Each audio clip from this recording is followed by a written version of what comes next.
teman-teman, semangat datang lagi di channel review elektronik terlengkap, terupdate dan terheboh hanya di channel Arta Bali TV.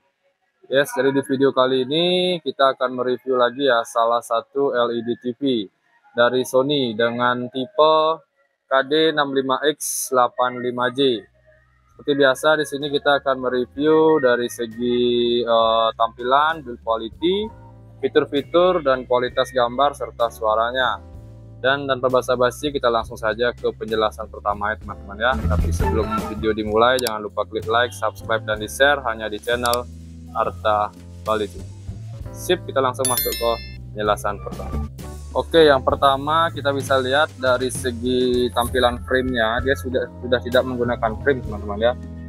Dia sudah frameless, jadi tampilannya lebih luas teman-teman tanpa dibatasi oleh frame di bagian atas, samping kiri, samping kanannya.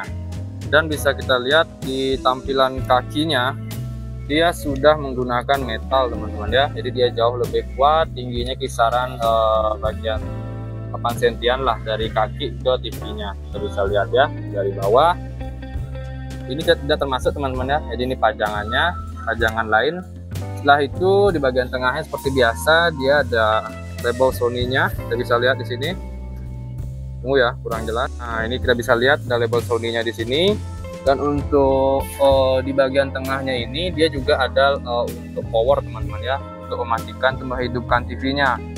Untuk ini sudah ada ya, lampu indikator tidak ada. Itu untuk bagian depannya. Dan untuk layar sendiri dia sudah menggunakan panelnya yang apa ini ya, betul. Ini masih pakai soft panel teman-teman ya.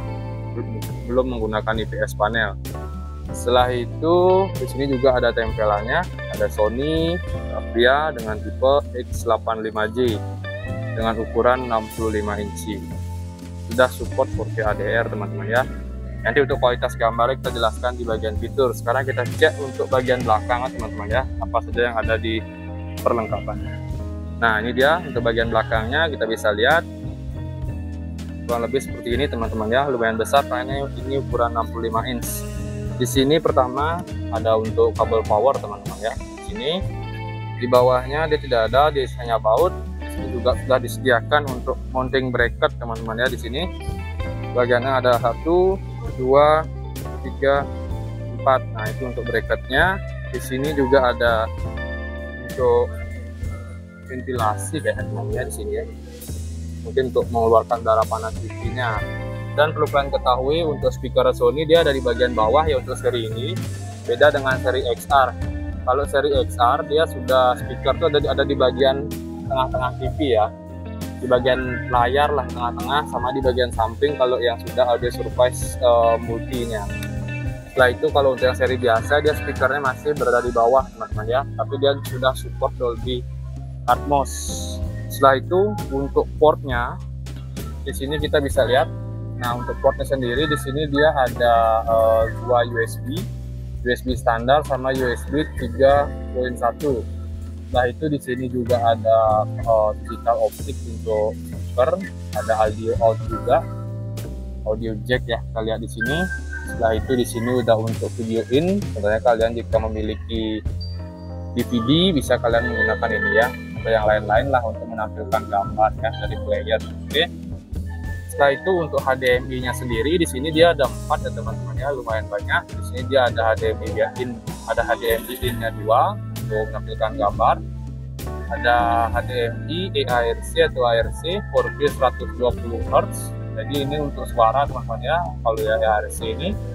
Dan ada HDMI in 4K 120 Hz. Jadi dia untuk biasanya PS5 teman-teman ya, bisa digunakan ini ya. Setelah itu di sini juga ada LAN dan di bawahnya ada antena. Itu aja sih untuk port belakangnya, kita bisa lihat seperti ini perlengkapannya teman-teman ya. Nah, setelah itu dari segi tampilan sih sudah, bahannya itu untuk bodinya dia masih menggunakan plastik teman-teman ya, dia belum menggunakan metal belakang. Oke, sekarang kita masuk ke penjelasan fitur ya teman-teman, dari segi layar, aplikasi dan lain-lain ya. Oke, kita lanjut. Pertama, dari segi layarnya dia masih menggunakan soft panel dengan resolusi 4K HDR teman-teman ya. Nah, ini dia tampilan layarnya. Dan untuk prosesor sendiri kita bisa lihat di sini dia sudah menggunakan X1 prosesor 4K HDR prosesor.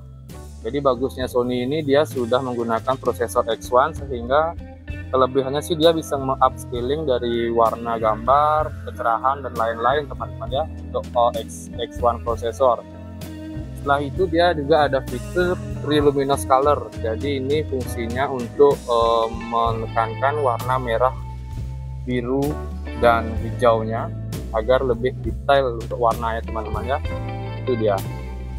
Untuk True Luminous itu saya di kamera juga sudah ditanamkan teman-teman ya. Selain di TV, emang ini fitur unggulan dari Sony untuk digambar teman-teman ya. Setelah itu dia juga ada 4K Reality Pro atau Super Resolution. Kita bisa lihat untuk gambarnya juga dia sudah lebih bagus teman-teman ya. Dan dia sudah memiliki brightness yang tidak terlalu tinggi untuk seri Sony ini. Dia juga sudah ada multi flow XR 800. Jadi ini kelebihannya dia bisa mengupscaling untuk frame rate-nya teman-teman ya. Seperti yang dimiliki oleh XR. Oke. Dan sekedar info untuk kelebihan lainnya untuk seri 6585X ini dia sudah support 120 fps teman-teman ya. Sehingga jika kalian memiliki PS5 kalian bisa memainkannya dengan frame rate tertingginya itu 120 fps. Setelah itu apa lagi ya? Ada juga X-Balance speaker yang sudah support juga Dolby Atmos. Nah, jadi nggak sembarang TV sudah speaker sudah Dolby Atmos teman-teman ya. Hanya di seri Sony, baik di seri paling bawahnya pun dia sudah menggunakan speaker Dolby Atmos. Kita bisa lihat sendiri ya. Ini dia gambarnya. Nah, tak kalah penting lagi fitur unggulan dari Sony yaitu adalah Google TV teman-teman ya ini. Jadi kalian bisa menonton film juga atau aplikasi itu lebih banyak downloadnya. Hampir sama seperti Android, cuman tampilannya nanti kita jelasin ya, tampilan seperti apa ya. Oke, termasuk sih dari segi spesifikasi sekarang ya. Oke, sekarang kita masuk ke dari segi spesifikasinya. Tadi saya lupa untuk jelaskan remote-nya. Jadi ini dia tampilan remote-nya teman-teman ya. Kita bisa lihat dia masih ada nomornya juga, masih ada nomor. Belum menggunakan smart remote, dia juga udah ada tulisan untuk YouTube dan lain-lain, Netflix, apa lagi nih ya?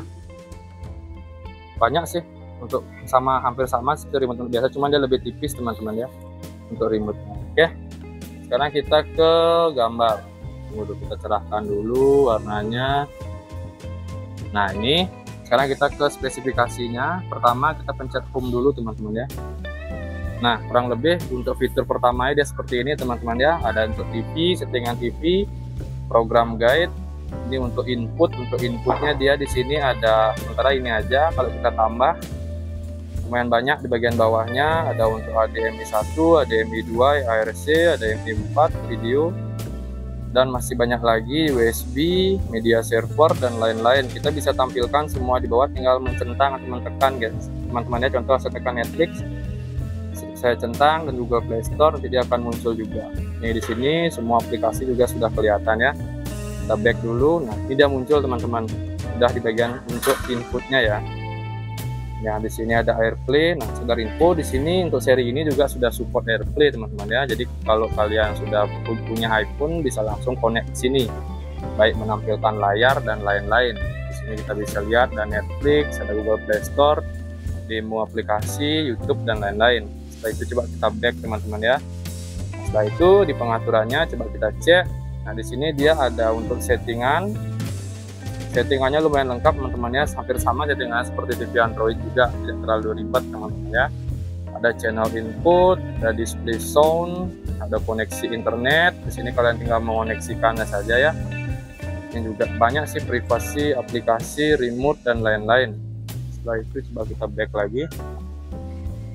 Sini ada Netflix juga, Prime Video, YouTube, demo aplikasi dan masih banyak musik dan lain-lain. Apa lagi ya? Nah itu aja sih teman-teman untuk spesifikasinya. Sekarang kita coba cek untuk gambar dan kualitas suara teman-teman ya. Coba kita hidupkan audio library, semoga nggak kena copyright. Oke teman-teman, nah ini dia untuk tahap pengetesan gambarnya dan suara. Ini sudah 4K ya, kualitas tertinggi teman-teman. Kalau kalian percaya coba kita cek dulu. Teman, agak macet, sedikit macet ya. Tunggu teman-teman ya. Nah ini dia gambar teman-teman. Kita bisa lihat, kita cerahkan sedikit. Nah ini sudah kualitas 4K teman-teman ya untuk gambarnya. Mohon maaf agak sedikit macet-macetan teman-teman ya, karena untuk wifi nya dia kurang cukup dia gambarnya, hampir menyerupai aslinya. Kita bisa lihat.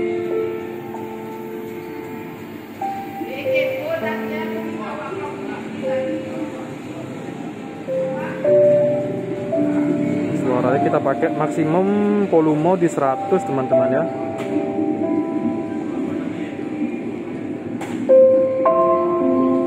Sangat jernih kali suaranya teman-teman.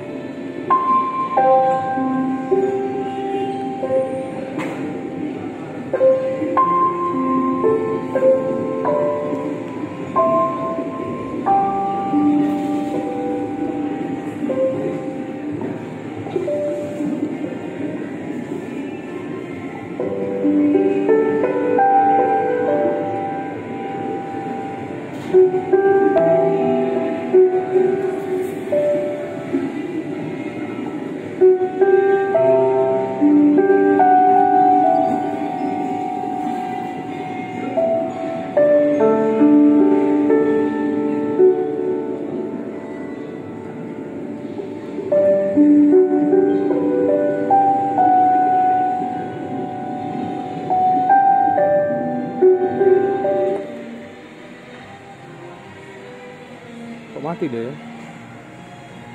Nah itu ya teman-teman ya untuk pengetesan suara dan gambarnya dari LED TV 65 inch Sony dengan tipe KD65X85J, merupakan seri terbaru dari Sony dengan fitur 120 fps sehingga sudah support PS5 teman-teman ya, dan gambarnya juga lumayan bagus.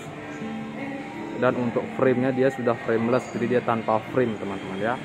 Oke teman-teman, jadi segitu saja untuk video kita kali ini mengenai LED TV dari Sony. Jangan lupa di like, share, dan di subscribe hanya di channel review terlengkap, terupdate, dan terheboh hanya di Arta Bali TV. Thank you teman-teman, ditunggu untuk video selanjutnya ya. Terima kasih.